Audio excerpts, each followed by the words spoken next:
Welcome to கதை திரட்டு audio books. இந்த வீடியோவில் நம்ம என்ன கதை கேட்க போகிறோம்னா, நவீன நலாயினிகள் சிறுகதை. நம்ம சேனலை இது வரைக்கும் சப்ஸ்கிரைப் பண்ணாதவங்க சப்ஸ்கிரைப் பண்ணுங்க. பக்கத்தில் இருக்கிற பெல் ஐகானை கிளிக் பண்ணி ஆல்ங்கிற ஆப்ஷனை ப்ரெஸ் பண்ணுங்க. ஹைப்புங்கிற ஆப்ஷனை கிளிக் பண்ணி இந்த வீடியோவை ஹைப் பண்ணுங்க. வாங்க கதைக்குள்ள போகலாம். டெல்லி ஒரு வித்தியாசமானது, பல விதங்களில் வித்தியாசமான ஊர். 10-12 வருடங்களாய் நானும் இங்கே குப்பை கொட்டி கொண்டுதான் இருக்கிறேன். ஆனாலும் இன்னும் என்னால் முழுதாய் புரிந்து கொள்ள முடியாத ஊர். ஜனவரி குளிரில் விரைக்கும் போது இங்கே வெயில் கிடையாதா என்று தோன்றும். ஜூன் மாதம் வெயில் சுட்டெரிக்கும் போது ஐயோ வின்டர் சீக்கிரம் வராதா என்று தோன்றும். சரியான பைத்தியக்கார ஊர். ஆனாலும் இங்கே வந்துவிட்டவர்கள் யாரும் திரும்பி போவதில்லை. நொந்து கொண்டாவது இங்கேயே காலத்தை ஓட்டி விடுகிறார்கள். இதுதான் உண்மை நிலவரம். இன்னொரு உண்மை, இந்த ஊரில் வீடுகளுடன் இணைந்துள்ள சர்வன்ட் குவார்ட்டர் எனப்படும் பணியாள் அறைகள். ஒவ்வொரு வீட்டோடும் பின்புறம் 1 அல்லது 2 அறைகள் வேலைக்காரர்கள் வசிப்பதற்காக சேர்த்து கட்டப்பட்டிருக்கும். சில பங்களாக்களில் 4-5 கூட உண்டு. அந்த காலத்தில் ஒவ்வொரு வீட்டவருக்கும் வேலைக்காரர்கள் கூடவே வசித்து பணிபுரிய வசதியாக கட்டியிருக்க வேண்டும். இந்த நாளில் அதன் அருமை அதிகமாகிவிட்டது. ஒரு குடும்பமே அதில் வசிக்கிறது. ஆமாம், அப்படி ஒரு மாற்றத்தை ஏற்படுத்திவிட்டார்கள். வெளியூர்களில் இருந்து பிழைப்புக்காக டெல்லியை தேடி எத்தனை குடும்பங்கள் படையெடுத்து வருவதில்லை? எல்லோராலுமா வாடகைக்கு ரூம் எடுக்க முடிகிறது? முடியாத குடும்பங்கள் இந்த மாதிரி அறைகளில் பெருக்குவது, துவைப்பது அல்லது சமைப்பது போன்ற வேலைகளை இனாமாக செய்து தர வேண்டும். சம்பளம் கிடையாது, வாடகையும் தர வேண்டாம். இரு தரப்பினருக்கும் சௌகரியம். இந்த மாதிரியான ஒரு ஏற்பாடு இங்கே இருக்க நான் அவளை சந்தித்தேன். கருப்பாக ஒல்லியாக சல்வார் கமீஸ் போட்டு ஒற்றை பின்னல், காது வளையம், ஸ்டிக்கர் பொட்டு அலங்காரங்களுடன் வந்து நின்றாள். கியா சாயியே, என்ன வேணும்? அம்மா தமிழ்னு சொன்னாங்களே.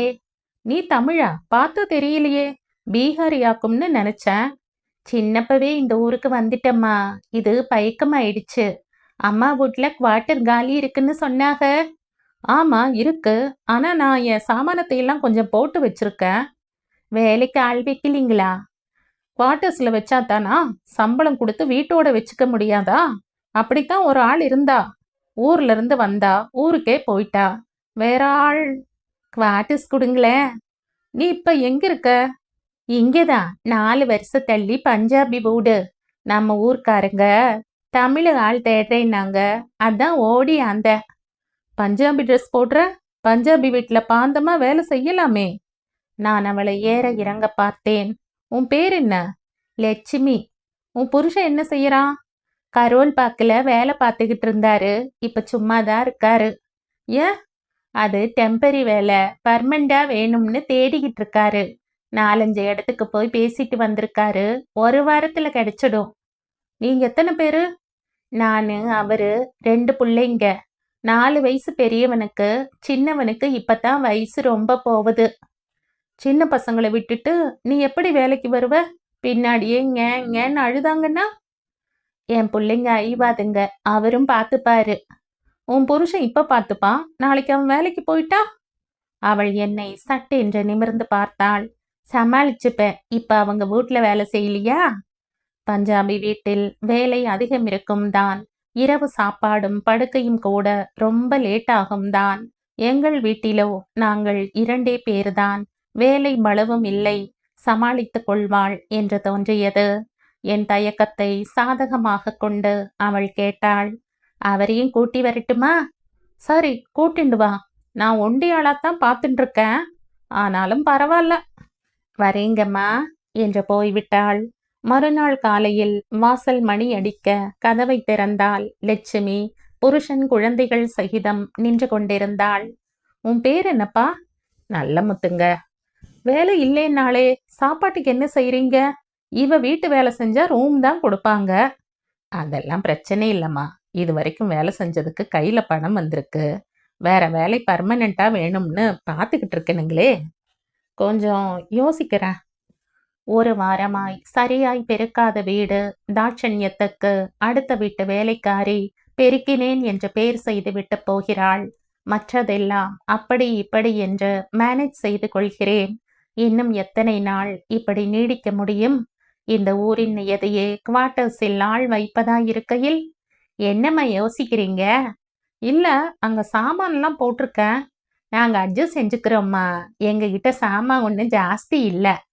நீங்க கவலைப்படாதீங்கம்மா. என் பிள்ளைங்களால தொந்தரவே இருக்காது. லட்சுமி ரொம்ப ஸ்ட்ராங்கு. 8 ஊருக்கு வேலை செய்வா. சரி சரி, 2 நாள் வந்து வேலை செஞ்சு காட்டு. நல்லமுத்து, நீ கார் துடைக்கணும். குவார்ட்டர்ஸ்ல வந்த பிறகு தகராறெல்லாம் வேணாம். முதல்லயே கரெக்டா சொல்லிடுறது நல்லது. கவலையே படாதீங்கன்னு சொல்லிட்டேனே. தமிழ்காரங்களை விட்டு கொடுத்துருவோமா? சந்தோஷமாய் போனார்கள். மறுநாள் காலையில் 7 மணிக்கு டான் என்று வந்து விட்டாள் லட்சுமி. வேலை நன்றாய்த்தான் செய்தாள். குவார்ட்டர் சாவி கொடுங்கம்மா. 2 நாளாவது நீ வேலை செஞ்சு பார்க்க வேண்டாமா? 4 நாள் கூட செய்யலாம்மா. நீங்க பூட்டியே வச்சிருக்கீங்களே, திறந்து கிளீன் பண்ண வேணாமா? அப்படியே நேரா குடி வந்துட முடியுமா? வாஸ்தவம்தான். நல்லா கிளீன் பண்ணிட்டு சாவியை வச்சுக்க. எனக்கு கொஞ்சம் வெளியில போகணும். சாயங்காலமா சாவியை வாங்கிக்கிறேன். வேலை பிடிச்சிருக்காம்மா? ஆ, பிடிச்சிருக்கு. நாளன்னைக்கு புதன்கிழமை, நல்ல நாள். நீ வந்துடலாம். சாவியை அவளிடம் கொடுத்துவிட்டு நான் வெளியில் போய்விட்டேன். அப்புறம் அது நினைவிலிருந்து நழுவி போயிற்று. இரவு 8 மணி சுமாருக்கு பின்புறம் ஏதோ சத்தம் கேட்டது. இருட்டில் ஆள் நடமாட்டம் கூட நிழலாய் தெரிய துணுக்குற்று கதவை திறக்காமலே இடுக்கு வழியாய் பார்க்க பிரயத்தனித்தேன். கொஞ்சம் முயற்சித்த பின் அது லட்சுமியும் நல்ல முத்தமும் என்று தெரிய கதவை திறந்தேன். பாய், படுக்கை, அண்டா என்று சாமான்கள் வரிசையாய் வைத்திருக்க ஒரு பெட்டியை இருவருமாக சர்வெண்ட் குவார்ட்டருக்குள் நகர்த்தி கொண்டிருந்தார்கள். மங்கலாய் வெளிச்சம். லட்சுமி, என்ன செய்றீங்க இந்த வேளையில? ஒண்ணுமில்லைங்கம்மா, சாமானெல்லாம் கொண்டு வந்துட்டோம். புதன்கிழமைனா சொன்னேன். நீங்க காலையிலேயே வீடு கூட்ட சொல்றீங்களா? இங்கேயே இருந்துட்டா சௌகரியம்னு தாம்மா. என் வேலை தான் பிடிச்சிருக்குன்னு சொல்லிட்டீங்களே. ரூம் கதவை பிடித்து கொண்டு சின்ன முகம் ஒன்று பயத்தோடு எட்டி பார்த்தது. தவழ்ந்த நிலையில் வாசல் படி வரையில் வந்து குழந்தை ஒன்று கழுக்கென்று சிரித்தது. என்ன செய்வதென்று புரியாமல் சரி சரி என்று உள்ளே போனேன். மறுநாள் காலையில் டான் என்று 7 மணிக்கு வந்து விட்டாள் லட்சுமி. சரியாக 9 மணிக்கு, சும்மா நான் அவங்க வீட்டு வரையில போயிட்டு வந்துடுறேம்மா என்றாள். வீட்டை விடலைன்னா பின்ன ஏன் இங்க ராவோட ராவா சாமான தூக்கிண்டு வந்த? அவங்க வீடு இல்லம்மா, அங்க சொல்லிட்டு வந்துடுறேன். தோ 10ஆம் நம்பர் வீடுமா. அந்த அம்மா இவருக்கு ஒரு இடத்துல வேலைக்காக போய் பார்க்க சொன்னாங்க. இவரும் போயிட்டு வந்தாரு. முதலாளி வெளியூர் போயிருக்காராம். போயிட்டு எப்ப வருவ? இன்னும் துணி துவைக்கலையே. அங்க 1.5 ஹவர் வேலைங்க. அப்புறம் 7ஆம் நம்பர் வீட்டுல கொஞ்சம் வேலை செஞ்சுட்டு. 7ஆம் நம்பர் வீட்லயேம்மா? என்னது, எத்தனை வீட்டுல வேலை செய்யற நீ? என்ன செய்யறதுமா, அது இப்ப கொஞ்ச நாளா தாம்மா செய்யறேன். 2 பிள்ளைங்களாச்சே. 2 வீட்டு சம்பளமானா இருந்தா தானே சமாளிக்க முடியும். ஒவ்வொரு முறையும் அவள் பதிலில் அதை சொன்ன விதத்தில், அந்த முகபாவத்தில் நான் வாயடைத்து போகிறேனோ என்று தோன்றியது. சரி சரி, நல்ல முத்து வர சொல்லு. தலையாட்டி விட்டு சென்றேன். கொஞ்சம் பொறுத்து நல்ல முத்து கையில் கை குழந்தையுடன் பிரசன்னமானான்.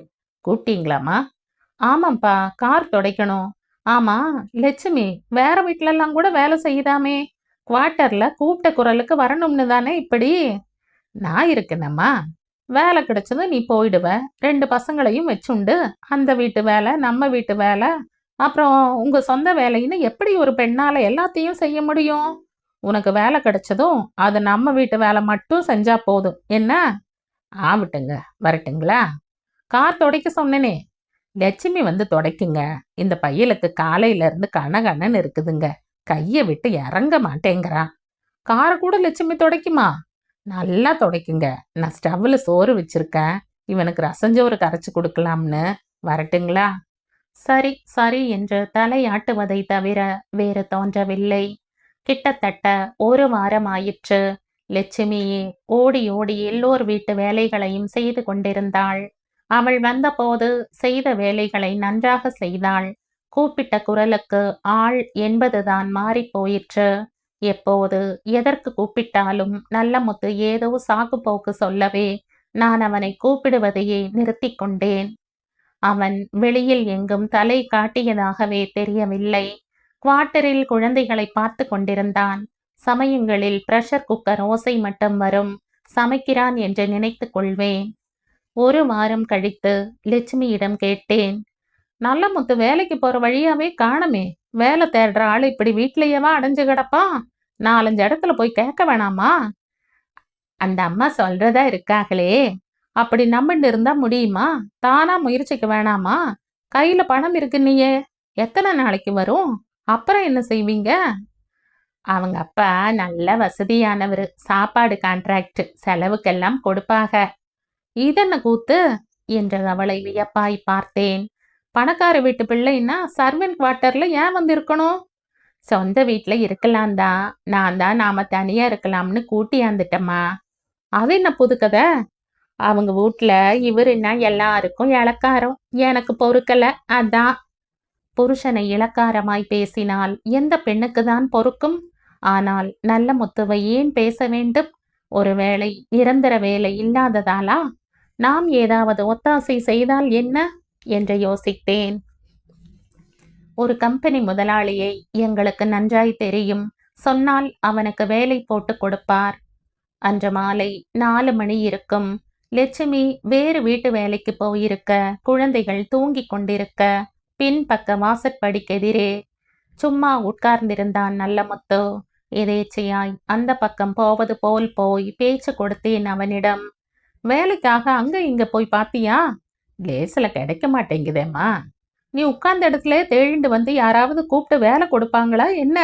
நீ தான் 4 நடந்து விசாரிக்கணும். அவன் சும்மா இருந்தான். காலையில 6 மணியிலிருந்து லட்சுமி மாத்தி மாத்தி ஒரு வீடா செஞ்சுட்டே இருந்தா அவ உடம்பு என்னத்துக்காகும்? நீ வேலை தேடுற மாதிரியே காணமே. அப்படியெல்லாம் இல்லம்மா, தேடிட்டு தான் இருக்கேன். நீ என்ன படிச்சிருக்க? 10வது பாஸ் பண்ணியிருக்க. சரி, நான் ஒரு இடம் சொல்றேன், அங்க கண்டிப்பா வேலை கொடுப்பாங்க. வந்து அட்ரஸ் வாங்கிட்டு போய் பாரு. தலையாட்டினான். மறுநாள் வந்து அட்ரஸ் வாங்கி கொண்டும் போனான். நான் ஏற்கனவே எங்கள் நண்பருக்கு சொல்லியும் வைத்திருந்தேன். அதற்கப்புறம் என் கண்ணிலேயே படவில்லை நல்ல முத்து. வேலைக்கு போய் வருகிறான் போலும் என்று நினைத்து கொண்டேன். ஒரு முறை லட்சுமி வேலைக்கு வந்திருந்த போது பின்பக்கம் போய் பார்த்துவிட்டு வந்தேன். ரூம் கதவு பூட்டி இருக்க உள்ளே குழந்தைகள் சத்தம் கேட்டது. அம்மா, உங்க சிபாரிசுக்கு நன்றி, வேலை கிடைச்சதுன்னு ஒரு வார்த்தை வந்து என்னிடம் சொல்லலையே என்று என் மனதுக்குள் ரொம்ப ஆதங்கம்.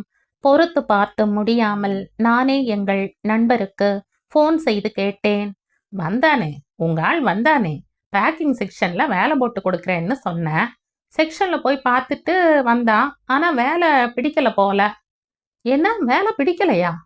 வந்து அவன் ஏதோ முதலாளி ரூமுக்கு முன்னால ஸ்டூல்ல உட்காந்துக்கிற மாதிரின்னு நினைச்சுண்டு வந்தான் போல இருக்கு.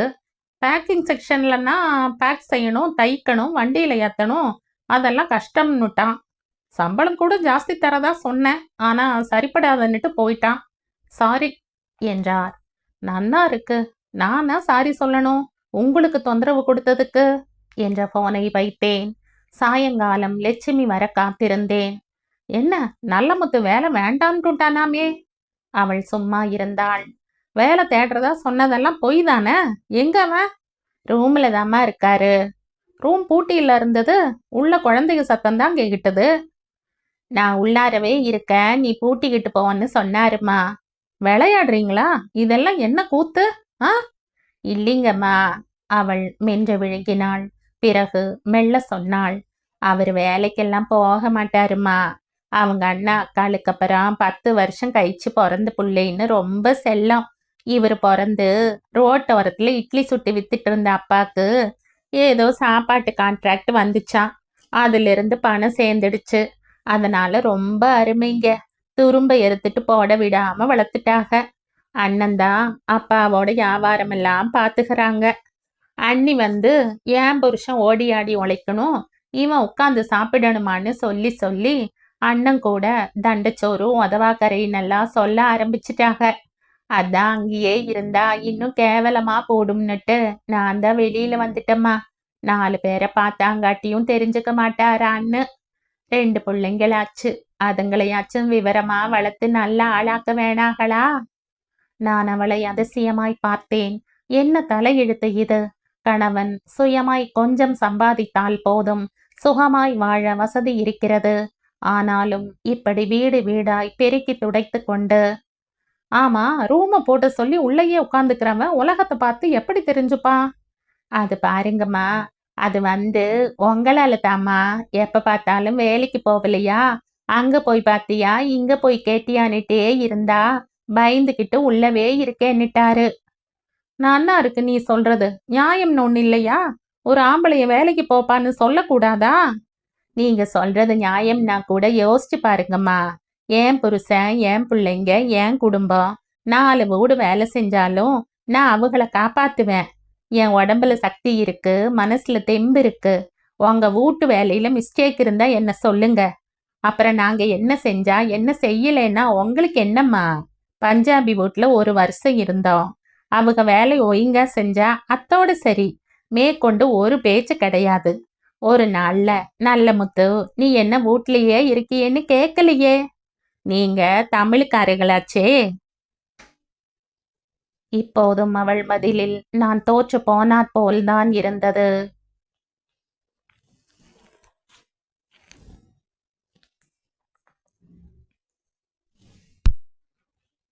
இதோட இந்த கதை முடியுது. இந்த கதை உங்களுக்கு பிடிச்சிருந்தா லைக் பண்ணுங்க, ஷேர் பண்ணுங்க, சப்ஸ்கிரைப் பண்ணுங்க. மற்றும் ஒரு இன்ட்ரெஸ்டிங்கான கதையோட அடுத்த வீடியோல சந்திப்போம். பாய். தேங்க்யூ.